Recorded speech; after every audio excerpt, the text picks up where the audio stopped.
بسم اللہ الرحمن الرحیم۔ تمام تعریفیں اس ذات پاک کے لیے جس کے قبضے میں پوری کائنات ہے۔ لاکھوں کروڑوں درود پاک محمد صلی اللہ علیہ وآلہ وسلم پر اور ان کی آل پر اور اہل بیت پر۔ السلام علیکم ورحمۃ اللہ وبرکاتہ۔ معزز سامعین، کیسے ہیں آپ سب؟ امید کرتا ہوں کہ آپ سب خیریت سے ہوں گے۔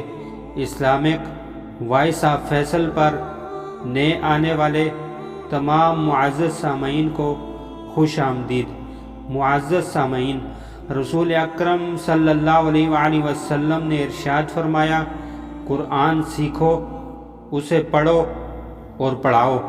یاد رکھو کہ جس شخص نے قرآن سیکھا اور پڑھا اور پھر اس پر عمل کیا، اس کی مثال اس چمڑے کے تھیلے کی سی ہے جو مشک سے بھرا ہوا اور اس کی خوشبو تمام مکان میں پھیل رہی ہو۔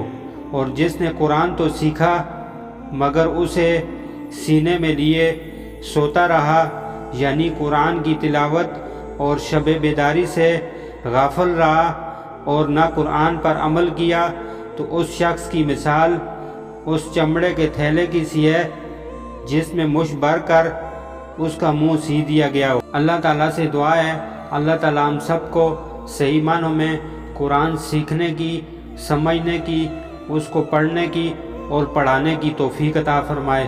دوستو، اپنا خیال رکھیے گا، ملتے ہیں انشاءاللہ اگلے ایپیسوڈ میں۔